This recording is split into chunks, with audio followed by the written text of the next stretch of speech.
Assalamualaikum warahmatullahi wabarakatuh. Selamat malam teman-teman semua. Kali ini saya akan memberikan pembahasan soal tryout yang pertama.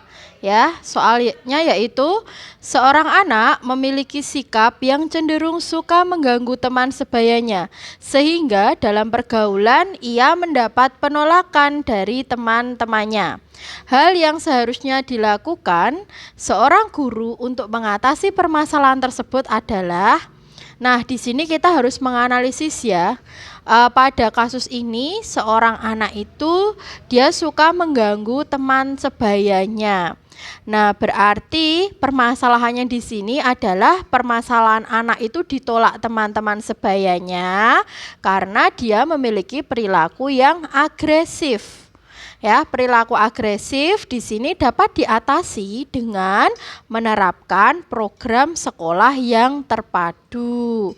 Anak-anak yang tertolak tadi dilatih untuk bergabung dengan teman-temannya tanpa mengubah apa yang sedang berlangsung dalam kelompok teman sebayanya. Pelatihan ini nanti akan melatih mereka sehingga dapat menarik perhatian teman-teman sebaya dengan cara yang positif. Kemudian dapat juga dilakukan dengan mendengarkan dengan cara yang hangat dan bersahabat. Serta apabila berbicara mengenai diri mereka sendiri, berbicaralah mengenai hal-hal yang lebih menarik minat teman sebayanya. Sehingga inti dari pelatihan itu tadi akan mengajarkan anak-anak yang tertolak tadi untuk dapat memasuki kelompok secara lebih efektif. Dari opsi A sampai opsi E di sini pilihan A tidak tepat ya, karena di sini memberikan punishment.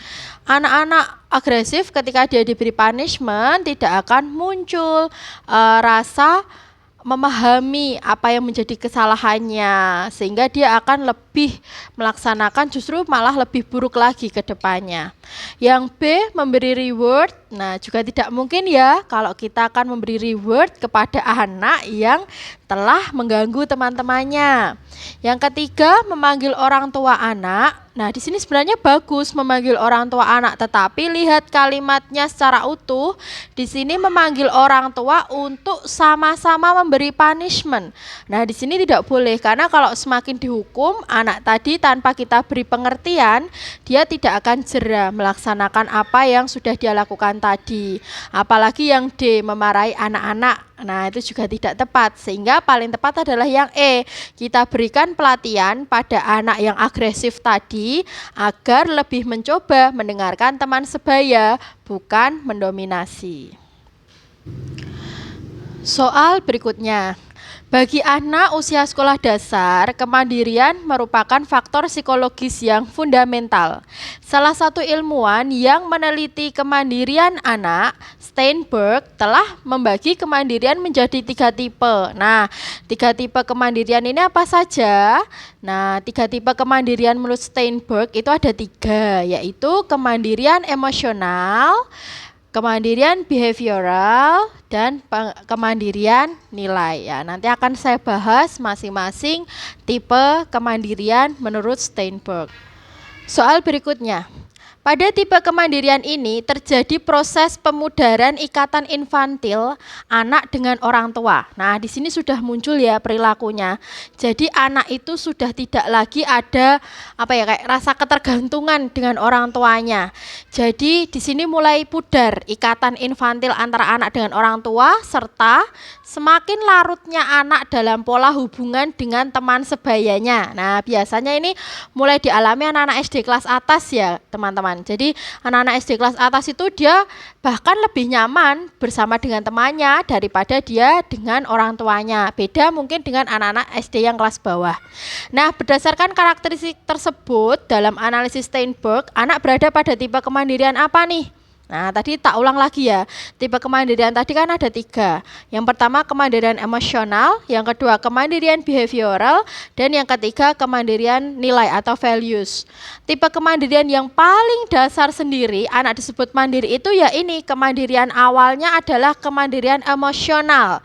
Jadi kemandirian emosional di sini baru sampai tahap hilangnya ketergantungan anak kepada orang tuanya. Misalnya mungkin ketika masih TK pakai baju masih dipakaikan orang tuanya, tetapi setelah dia mengalami fase kemandirian emosional, dia sudah mandiri tuh, sudah bisa tanpa bergantung lagi dengan orang tuanya. Selain itu, ciri dari kemandirian emosional adalah anak di sini mulai larut dalam pola hubungan dengan teman sebayanya untuk menyelami hubungan dunia kehidupan yang baru di luar keluarganya. Kedua pihak antara anak dan orang tua akhirnya lambat laun akan mengendorkan ikatan emosional infantilnya. Nah, itu ya teman-teman, itu penjelasan dari kemandirian emosional. Saya lanjutkan di soal berikutnya. Bu Maria adalah seorang wali kelas 6A pada sebuah sekolah dasar.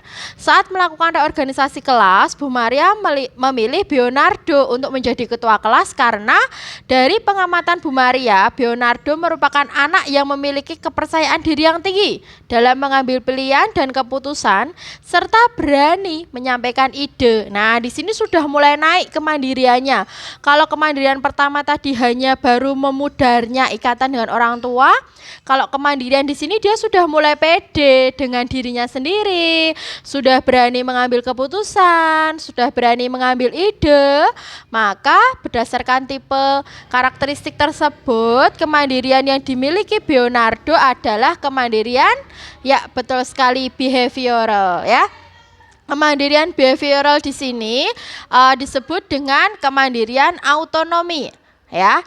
Jadi pada ilustrasi tadi, Bionardo memiliki karakteristik kemandirian behavioral yang merupakan kapasitas individu dalam menentukan pilihan dan mengambil keputusan.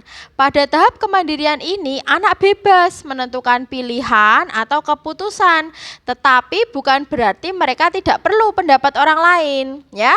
Biasanya ini dialami oleh anak-anak remaja. Bagi remaja dengan kemampuan kemandirian behavioral yang memadai, pendapat orang lain itu akan dikaji dan dijadikan sebagai saran alternatif. Kemandirian perilaku atau behavioral ada 3 dominan. Yang pertama apa? Yaitu memiliki kemampuan mengambil keputusan. Yang kedua, adanya kekuatan terhadap pengaruh dari pihak lain. Nah, di sini mulai ada ketika dia diberi saran itu mulai dikaji ya. Yang ketiga itu muncul rasa percaya diri yang tinggi. Nah, itu adalah ciri dari kemandirian behavioral atau kemandirian perilaku. Lanjut di soal nomor 5 ya. Ranita merupakan siswa kelas 6 SD yang akan melanjutkan ke SMP. Ranita bercita-cita untuk melanjutkan ke SMP Negeri Bintang yang merupakan SMP favorit di daerahnya. Ketika Ranita mengungkapkan cita-citanya pada teman-temannya, ia seringkali mendapat ejekan yang mematahkan semangatnya. Namun, di sini Ranita itu sudah tidak goyah loh dengan pendiriannya. Dia tetap rajin belajar untuk meraih cita-citanya karena ia memiliki suatu moto yang terinspirasi dari pepatah Arab yaitu manjada wajada. Barang siapa bersungguh-sungguh, maka ia akan berhasil. Nah, coba kita punya siswa kelas 6 SD yang sudah punya moto seperti itu dan dia pegang teguh. Nah, di sini berarti dia sudah memiliki apa? Nilai yang diyakini kebenarannya. Selain itu juga dia laksanakan nilai tersebut. Dia tetap teguh pendirian walaupun mungkin teman-temannya sudah menggoyahkan atau sudah tidak lagi membuat Ranita itu percaya dengan apa yang menjadi cita-citanya. Nah, di sini kemandirian yang dimaksud sesuai ilustrasi tadi itu adalah kemandirian nilai atau values autonomy. Ya. Berdasarkan ilustrasi tadi, kenapa disebut kemandirian nilai ya? Kemandirian nilai itu adalah proses yang paling kompleks. Jadi tidak jelas bagaimana proses itu berlangsung dan pencapaiannya, tetapi ada proses internalisasi. Internalisasi ini adalah seperti nilai itu sudah masuk di dalam diri seseorang ya. Tanpa dia nanti diperintah, dia sudah meyakini akan apa yang dia percayai tadi. Nah, itu sudah disebut internalisasi nilai-nilai.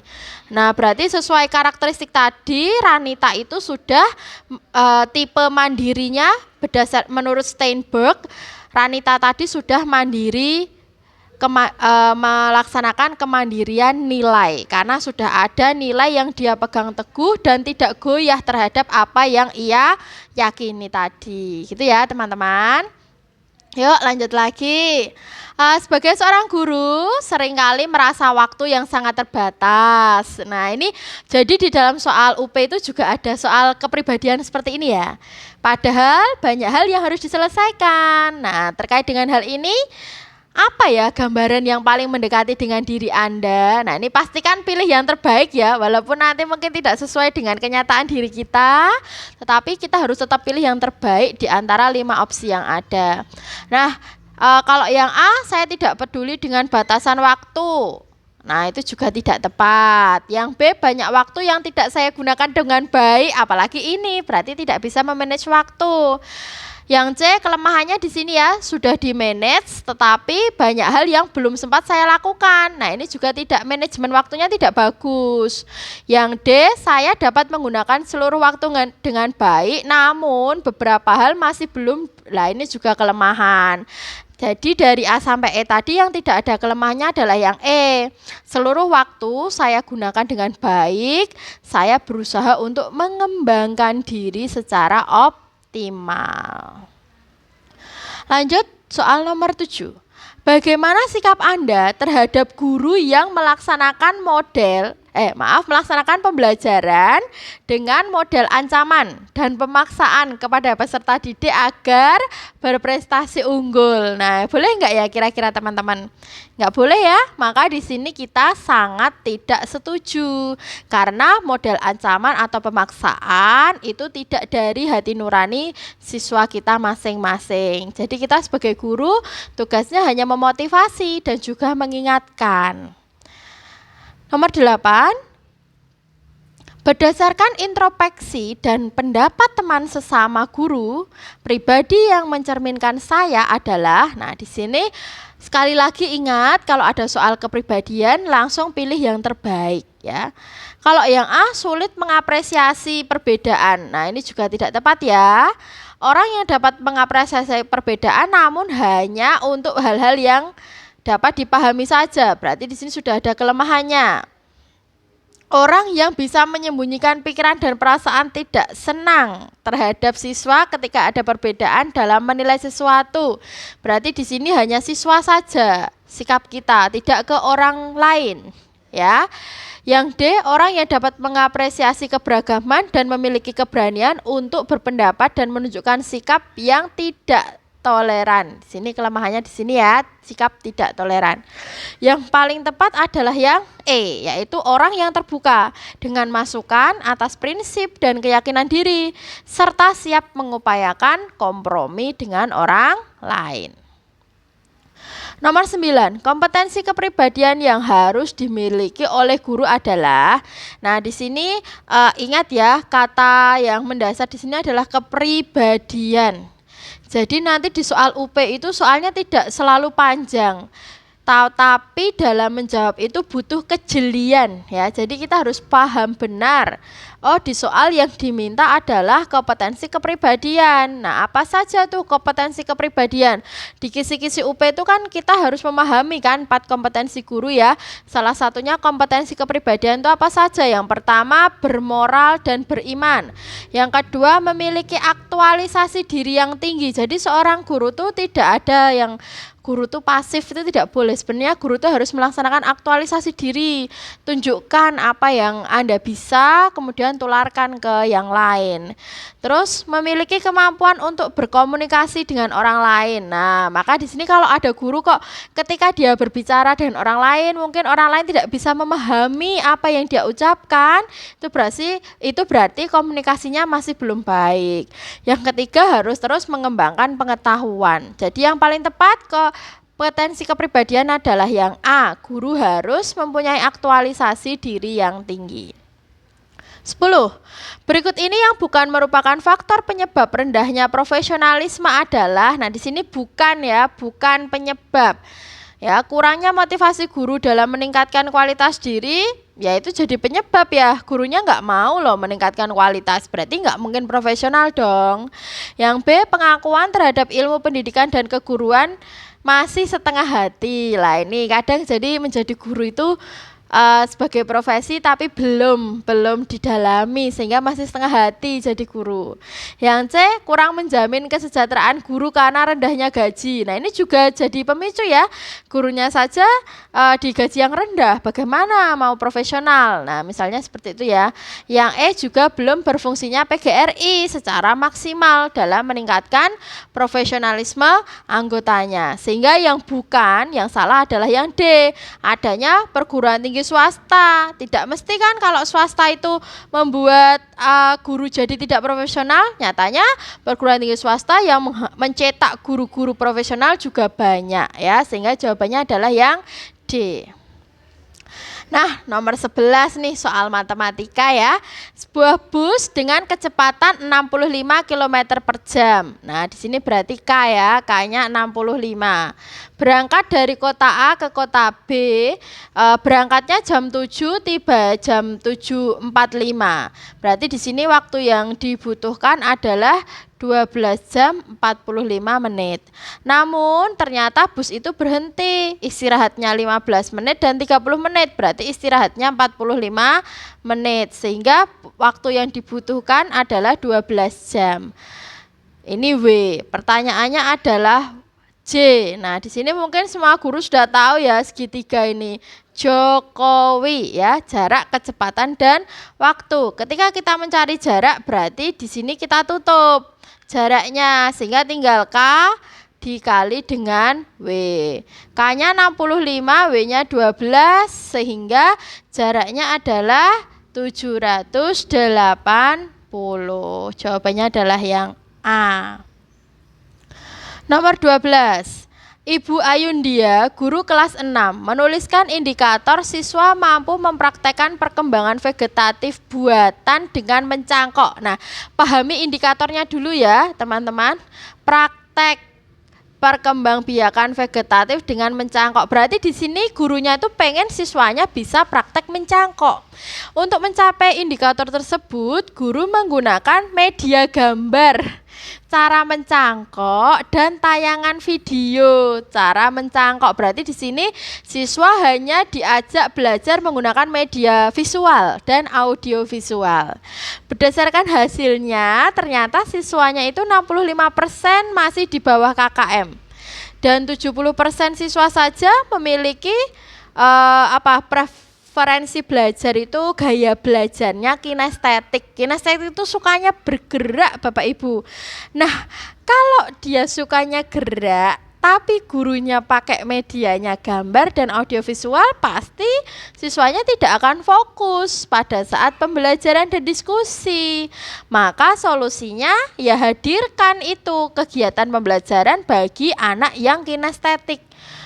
Apa itu? Yaitu dengan menggunakan metode eksperimen. Ya, karena dengan eksperimen di sini siswa akan mencari tahu, siswa akan mempraktekkan, dia akan bergerak kan. Ya, kalau di eksperimen itu tidak hanya diam dan melihat. Nah, itu tepat sekali untuk anak-anak yang gaya belajarnya adalah kinestetik.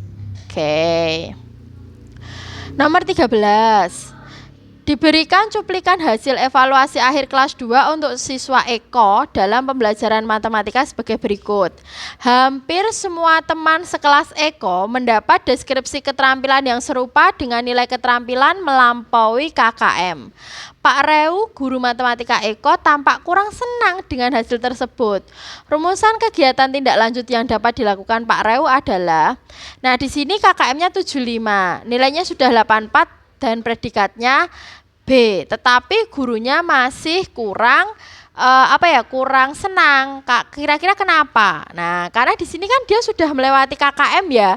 KKM-nya kan 75, padahal nilainya dia 84.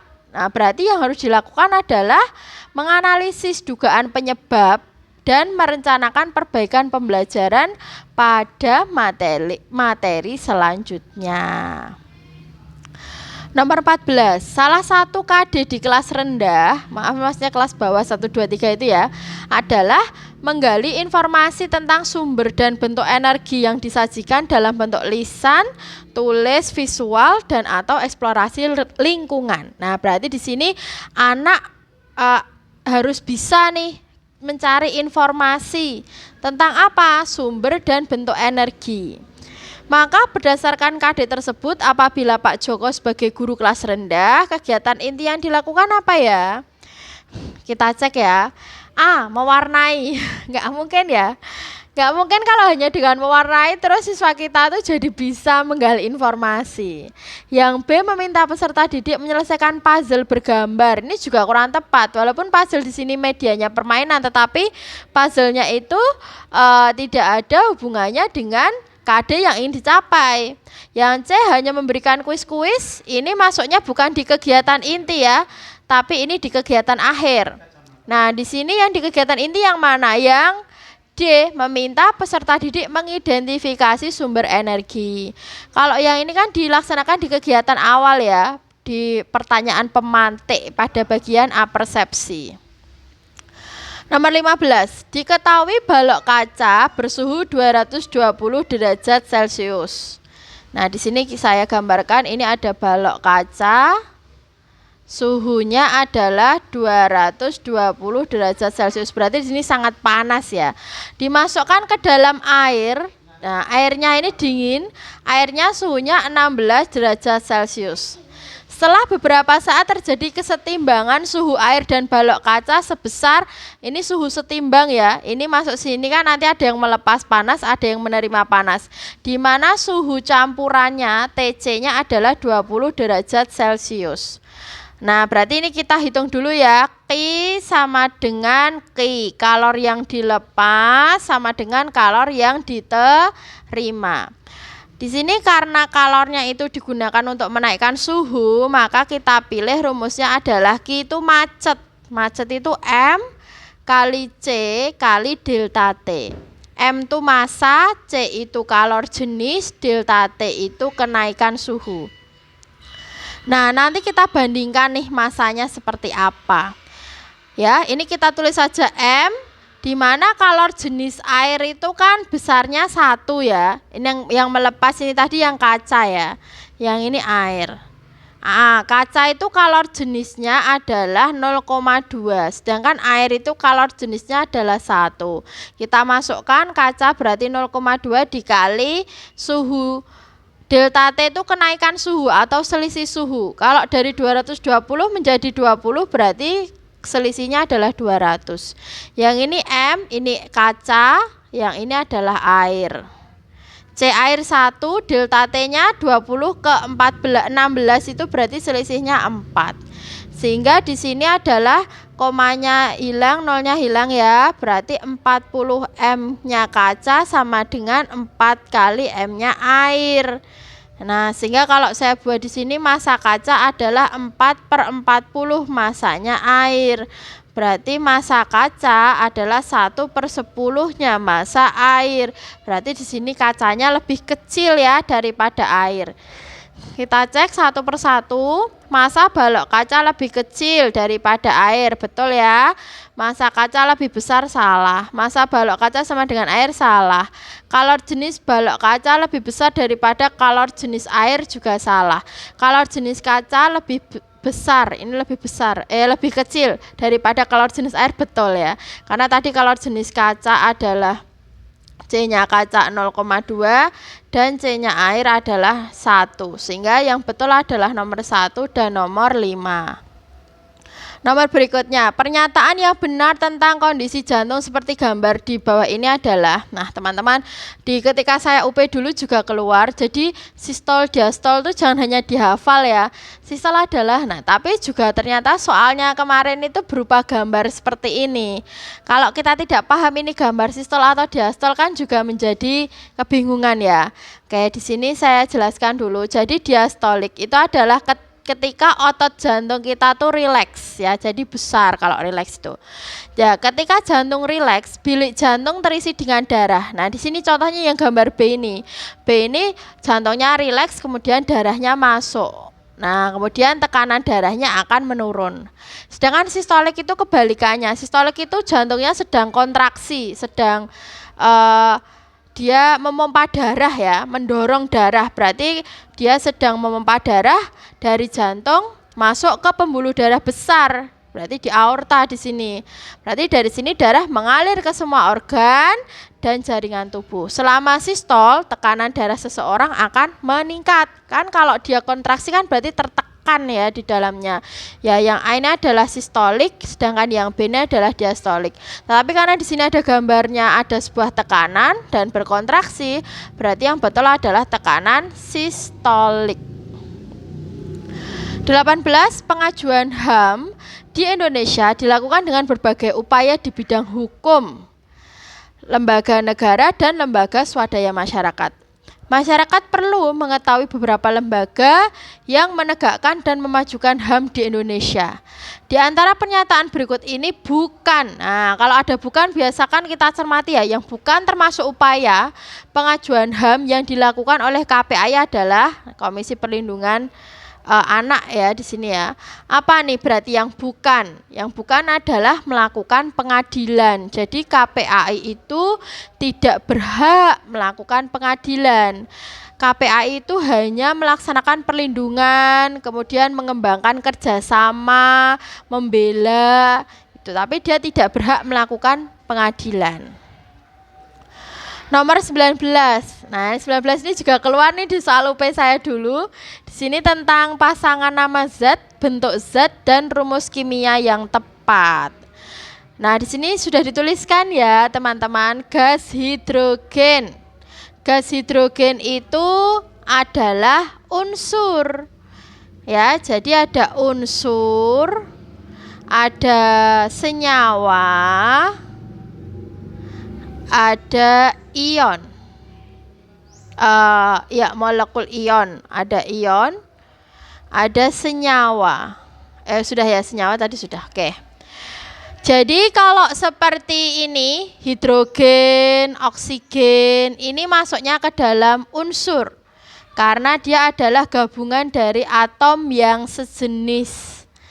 Nah, sedangkan kalau ini HCl, hidrogen sama klorida, gabungan dua unsur yang berbeda jenis, ini disebut dengan senyawa. HCl, kemudian KOH, H2O, CO2, itu senyawa. Yang terakhir ion. Ion itu yang memiliki kelebihan atau kekurangan elektron. Ya, kalau dia kelebihan elektron akan menjadi negatif, SO4 2-. Itu kalau dia kelebihan elektron. Tapi kalau kekurangan elektron dia akan menjadi plus. Ya, itu adalah ion. Sehingga yang di sini salah ya, karena H2 bukan campuran. Kemudian ion sulfat itu adalah molekul ion SO4 ya. Asam klorida di sini HCl itu bukan unsur tapi senyawa. Oksigen itu unsur, soda kue itu senyawa, NaHCO3, betul ya? Nah, gitu. Jadi jawabannya adalah nomor 2, 4, dan 5. Yang B ya teman-teman. Jadi kayak gitu. Soal UP itu lebih ke analisis ya, HOTS. Terakhir soal nomor 20. Anda mendapat tugas mengajar materi pembelajaran baru bersama guru lain secara bersamaan di 2 kelas paralel. Suatu hari teman Anda tidak bisa hadir tanpa memberi kabar. Sebagai seorang guru, tindakan yang sebaiknya Anda lakukan adalah apa? Nah, sudah jelas ya, wong ini temannya saja kelas paralel, jadi sama-sama kelas 3, katakanlah 3A 3B. Maka sebagai guru apa yang kita lakukan? Ya, melaksanakan pembelajaran kelas rangkap ya Bapak Ibu guru, sehingga solusinya adalah yang E. Baiklah, sekian pembahasan hari ini. Apabila ada kekurangannya saya mohon maaf. Wassalamualaikum warahmatullahi wabarakatuh.